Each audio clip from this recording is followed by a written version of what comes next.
Welcome back. तो आबिद साहब, इसके अलावा कुछ हल्के फुल्के उपन्यास भी लिखे और हो सकता है कि वो आपने जैसा कि कहा कि कुछ मजबूरियां रहती हैं, लेकिन एक आपकी पुस्तक मुझे याद है, गुलमोहर के आंसू, जी जो नेताजी के जीवन पर आधारित थी। तो कहाँ एक तरफ ये अध्यात्म, कहाँ एक तरफ ज़िंदगी का दूसरा पहलू था, और नेताजी तो क्रांतिकारी थे और उन्होंने बहुत ही योगदान दिया हमारी स्वतंत्रता संग्राम में। तो इस पे आपने कैसे आए आप? नेताजी बचपन से ही मेरे प्रिय पात्र रहे हैं। इतिहास में अगर कोई पात्र ने मुझ पर असर किया तो वो नेताजी थे। तो इसलिए मैं चाहता था कि आज की पीढ़ी, जो नई पीढ़ी है, जो नेताजी के बारे में कुछ भी नहीं जानती, तो इनको मैं कैसे बताऊं कि नेताजी कितने महान हमारे भारत के नेता थे। तो जब सोचने बैठा तो मुझे लगा कि नेताजी पर तो अगर मैं बायोग्राफी लिखता हूँ, जीवन चरित्र लिखता हूँ, तो उस पर तो 100 किताबें लिखी जा चुकी है अब तक। अब मैं क्या नया दूंगा? तो मैंने उसे फिक्शन का फॉर्म दिया, और फिक्शन का फॉर्म देकर उसमें वो सारी बातें जो मैं कहना चाहता था नेताजी के बारे में, वो सारी बातें उसमें कह दी। और फिक्शन का फॉर्म ये था कि नेताजी जिंदा है, क्योंकि उसके मानने वाले जो लोग थे वो कभी भी ये स्वीकार करने को राज़ी नहीं थे कि नेताजी का स्वर्गवास हो चुका है। तो वही पॉइंट उठाकर मैंने उपन्यास बनाया कि नेताजी जिंदा है और भारत में आ जाते हैं, और भारत में क्या पॉलिटिकल खलबली मचती है। अबिद, आपने एक तरफ हमें अध्यात्म की बात बताई, एक तरफ आपने हमें कहा कि ये जो देश में अंधविश्वास है उसके ख़िलाफ़ आपने ये किताब लिखी, और उसके बाद आपने एक दाग किताब लिखी थी जो एलोपैथिक और इंडियन मेडिसिन के उस पर विषय पर आधारित थी।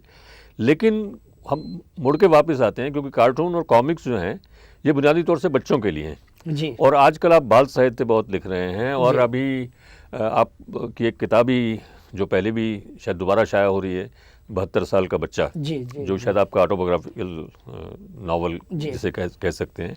तो ये जो आप एकदम यू टर्न ले लेते हैं, वेरिएशंस, ये यू टर्न जो आप लेते हैं, ये इसके पीछे क्या है?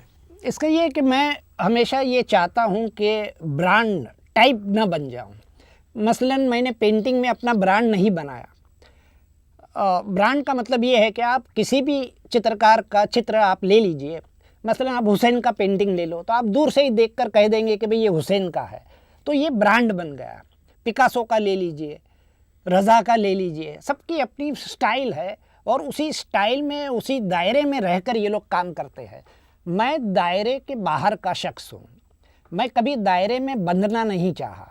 मैंने कभी ये नहीं चाहा कि मैं, जैसे मसलन मैंने एक शैली जो तुमने अभी रेफ़र की थी, मिरर कोलाज, जो कच्छ में गया था, कच्छ के दौरे पर, तो वहाँ लोग शीशे इस्तेमाल करते हैं दरवाजे पर और खिड़कियों में, और आसपास में एक तोता बना देते हैं या मोर बना देते हैं। तो उससे मुझे प्रेरणा मिली कि अगर इसको मैं मॉडर्नाइज़ करूँ, इस स्टाइल को, इस टेक्निक को, तो ये बहुत बढ़िया चीज़ बन सकती है।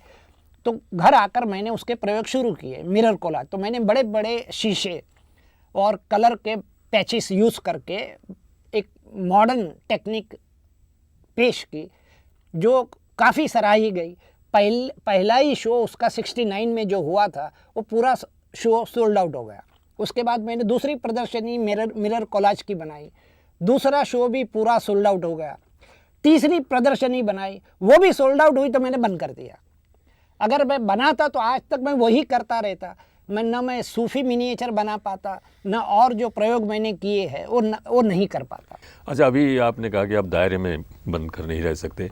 अभी हमने देखा कि आप एक और दायरा से बाहर निकल कर आपने NGO फॉर्म की है।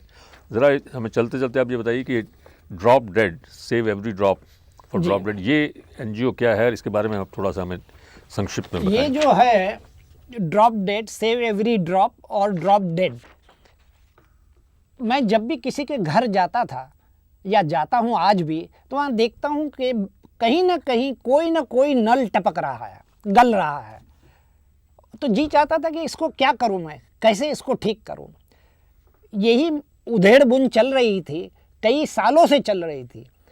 तो नतीजा ये हुआ कि एक बार मैंने किसी अखबार में पढ़ लिया कि 1 सेकंड में 1 बूंद गिरती है, वेस्ट होती है, तो 1 महीने में 1000 लीटर पानी गोज़ डाउन द ड्रेन, यानी कि गटर में चला जाता है, 1000 लीटर पानी। तो अगर मैं एक नल को ठीक कर दूं तो मैं कम से कम 1000 लीटर पानी बचा रहा हूं, क्योंकि जहाँ कई घरों में 6 महीने से नल गल रहे हैं, कोई 4 महीने से गल रहा है, कोई साल भर से गल रहा है। तो एक एवरेज हमने लिया कि भी आप एक नल ठीक कर दो तो 1000 लीटर पानी बचाने का पुण्य मिलता है और देश सेवा भी होती है। तो इसलिए मैंने 1 मैन NGO बनाया, क्योंकि इसमें कोई खर्चा नहीं है। आजकल NGO का जो माने हैं NGO के कि आपके पास पॉश ऑफिस हो, कई कर्मचारी हो, AC गाड़ियाँ हो, तो ये ताम झाम की इसमें ज़रूरत नहीं है। अगर आप काम करना चाहते तो आप अकेले खुद कर सकते हैं। तब हमने इसमें खर्चा जो है वो सिर्फ इतना ही है कि आप एक प्लम्बर को हायर कर लो। तो हम लोग इतवार के दिन प्लम्बर को साथ लेकर बम्बई में किसी भी मकान में सेक्रेटरी की परमिशन लेकर चले जाते हैं और वहाँ हर फ्लैट में जितने भी नल है वो सारे नल हम मुफ्त में चेक करके देते हैं। कहीं नल गल रहा है तो उसको ठीक कर देते हैं। इसमें कॉस्ट जो आ रहा है, खर्चा हमारा, वो एक प्लम्बर का है जो पर डे 150 रुपया हमसे लेता है। तो आबिद, जैसा कि हमारे यहाँ कहा जाता है कि पानी जो है पिलाना पुण्य का काम है और सवाब का काम है, तो आप आज सोसाइटी में एक नया सवाब का काम कर रहे हैं, तो आपको बहुत बहुत इस बात के लिए हम बधाई भी देते हैं और आशा करते हैं कि आप अपने इस मिशन में जो 1 मैन NGO आपने बनाया है इसमें कामयाब होंगे। वक्त इजाज़त नहीं दे रहा, लेकिन बातें तो आपसे बहुत की जा सकती हैं। धन्यवाद।